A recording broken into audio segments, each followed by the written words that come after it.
Radio Mont-Blanc. Radio Mont-Blanc. Allô?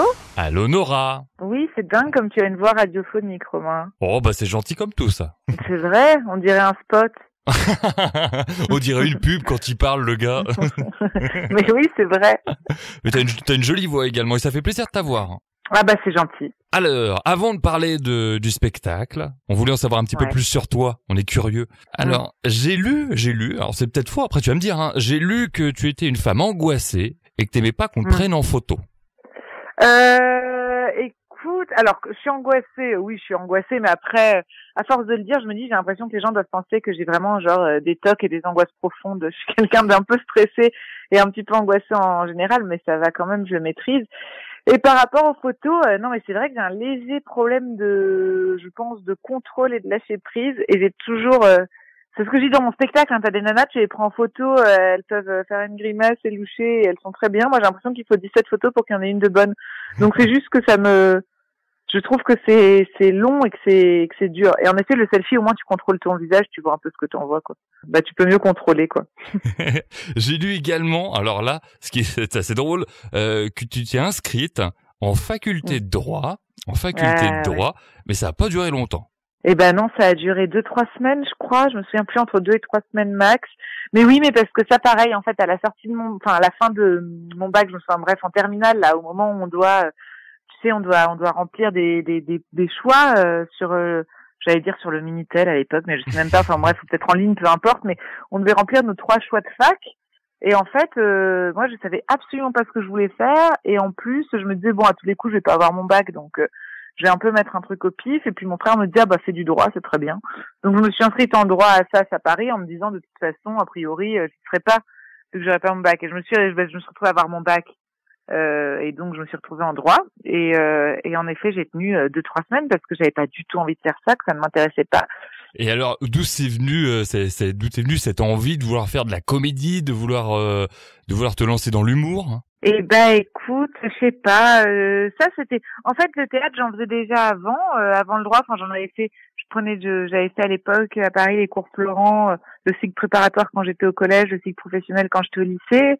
Après j'avais fait d'autres petits cours de théâtre, donc je savais que je voulais jouer la comédie. Je savais pas forcément, j'écrivais, mais je savais pas forcément que j'écrivais pour moi ou pour la scène ou pour j'écrivais, tu vois, comme on peut écrire un journal intime ou comme certaines écriraient un blog ou comme tu vois, enfin je savais pas trop pourquoi j'écrivais. Et puis après j'ai commencé à tourner tout en faisant mes études, parce que j'ai fait des études de com après le droit. Je jouais dans une troupe amateur avec des amis au théâtre dans notre école. À côté de ça, je tournais dans des petits courts-métrages pour France 2, pour Canal et tout. Et puis je me suis retrouvée un jour à vraiment m'ennuyer sévère dans un stage, et c'est ma meilleure amie à l'époque, qui est toujours ma meilleure amie, qui m'a dit mais je comprends pas, t'écris et t'as envie de jouer la comédie, bah fais-toi jouer et essaye de monter sur scène.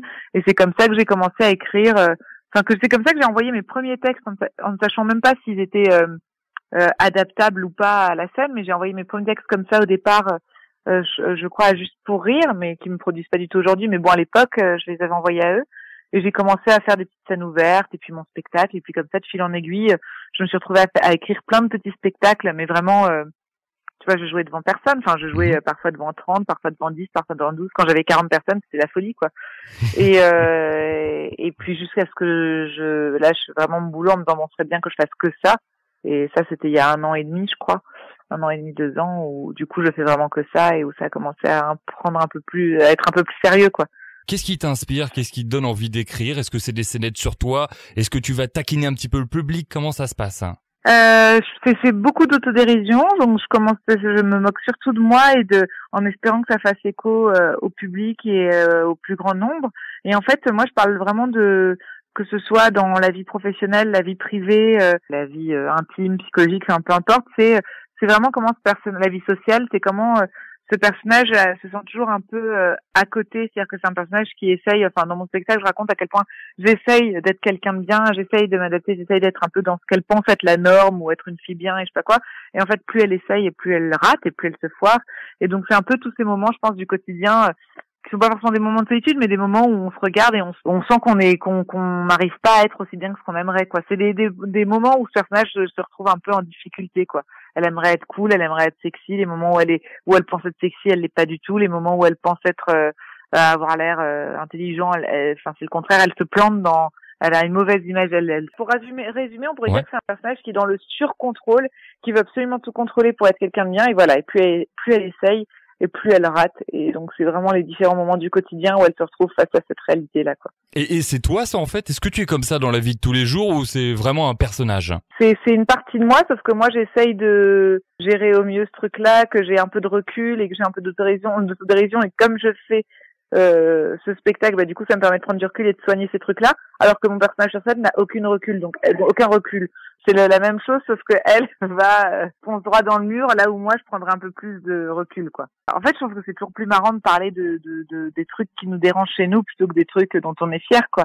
Donc c'est vraiment la partie un peu complexée que j'ai, quoi. Est-ce que c'est une sorte de thérapie, en fait, la scène?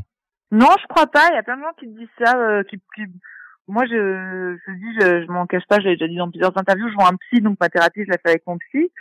Et la scène, non, je pense que, par contre, ça permet pour moi, c'est pas une thérapie parce que ça peut rien soigner et ça n'a surtout pas, il faut surtout pas, je pense que c'est ce rôle-là, parce que sinon, ça risque en plus de faire chier les gens et tout. Je pense que là où il y a un truc un peu, où ça peut un peu guérir, c'est que par contre, toute situation, même une situation qui aurait pu à un moment nous faire souffrir ou qu'on aurait pu trouver pathétique ou je sais pas quoi, on va la tourner en dérision pour en rire plus tard, quoi. Moi, je suis souvent partie de texte, même par exemple, je sais pas, une rupture amoureuse, sur le coup, c'est dur, on pleure, on est mal, on est là allongé en écoutant de la musique horrible et tout. Et puis après, on prend du recul, on digère et sur le papier, ça rend quelque chose de drôle. Parce qu'il vaut mieux en rire et que finalement on souffre tous des mêmes choses et que c'est pas très grave, quoi. D'accord, oui. C'est pas très grave. Avec le recul, c'est moins grave, quoi. Et alors, je vois, entre la télé avec le grand journal, la scène, quels sont tes projets? Oh là là, je sais pas. Les projets, continuer le spectacle et l'agrandir un peu. J'aimerais bien le rallonger un peu. J'écris plein de nouvelles choses que j'aimerais bien intégrer dedans et tout. Donc ça, c'est un peu en cours. Donc ça, c'est pour la scène. Le grand journal, là je continue toute la saison. On sait pas du tout encore ce qu'on va faire l'an prochain. Tout ça, c'est généralement on a ces réponses-là plutôt vers le mois de mai, je crois, un truc comme ça. Donc je sais pas s'il y aura encore de la télé pour moi l'an prochain et tout. A priori, il y a pas de raison, mais je sais pas. Peut-être de la radio à venir, je sais pas. En fait, les projets, c'est encore un peu flou. Il commence à y avoir des petits projets de cinéma, autant en jeu qu'en écriture, mais c'est vraiment un stade, pour l'instant, c'est le début, donc il y a rien d'encore très très concret que je peux annoncer, mais pour l'instant, voilà, ça va bien. En tout cas, quand je te vois sur Canal+, dans le grand journal, t'es super posé et t'as un débit qui est hallucinant, t'es pleine d'énergie. Tu te prends pas. Mais il y a aussi beaucoup de stress, hein. Mais ouais, mais tu te prends pas les pieds dans le tapis. Je sais pas comment tu fais. T'es super rapide, mais c'est clair, net, précis. Non, c'est bravo. Voilà, tout simplement. Bravo. Ça me fait plaisir. Félicitations. Merci. Non, félicitations. Merci. Là, je trouve que ça commence à aller un peu mieux, mais au départ, je trouve que j'avais quand même l'air un peu d'une folle en apnée, mais c'est parce que, il y a le stress, quoi. Et c'est vrai qu'il y a le débit du personnage et le débit que j'ai quand je suis sur scène ou quand je fais une chronique. Et après, il y a le débit du stress qui, lui, peut me faire bafouiller, et ça, mais bon, j'essaye de le gérer. Et puis en fait, à un moment, tu déstresses, tu te dis aussi, ça va, c'est de la télé, mais c'est pas rien de grave. Là, on n'est pas en train de sauver des vies non plus, donc on va se détendre, quoi. C'est vrai, t'as bien raison. C'était Nora Hamzaoui sur Radio Mont-Blanc. Je vous donne rendez-vous ce soir à Flaine au théâtre. N'hésitez pas à venir nombreux. Merci beaucoup. Radio Mont-Blanc. Radio Mont-Blanc.